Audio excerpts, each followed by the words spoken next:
Telugu PMC ప్రేక్షకులకు స్వాగతం.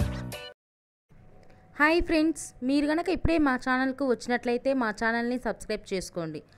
Subscribe చేయడంతో పాటు పక్కనే ఉన్న బెల్ ఐకాన్ని క్లిక్ చేయండి. శ్రీదేవి, విజయ్ కుమార్ సీనియర్ నటులైన విజయ్ కుమార్, మంజుల గార్ల చిన్న కూతురుగా సినిమా ఇండస్ట్రీలోకి ఎంట్రీ ఇచ్చి తెలుగు, తమిళ, కన్నడ భాషల్లో హీరోయిన్గా నటించింది. శ్రీదేవికి 2009లో రాహుల్తో వివాహం జరిగింది. వీరికి ఒక కూతురు ఉంది, పేరు రూపిక.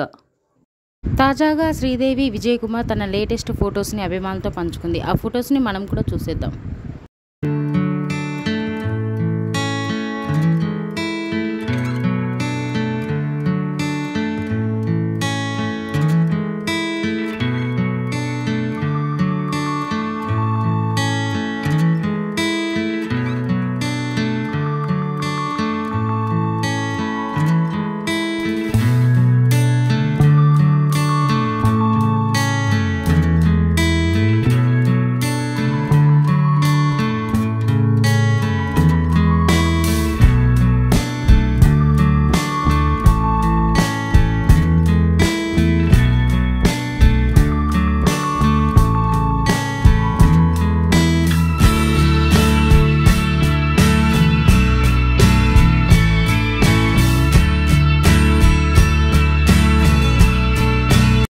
ఈ వీడియో మీకు నచ్చినట్లయితే లైక్ చేసి మరిన్ని టాలీవుడ్ లేటెస్ట్ అప్డేట్స్ మిస్ అవ్వకుండా చూడాలంటే తెలుగు పిఎంసి ఛానల్ను సబ్స్క్రైబ్ చేసుకొని పక్కనే ఉన్న బెల్ ఐకాన్ని క్లిక్ చేయండి.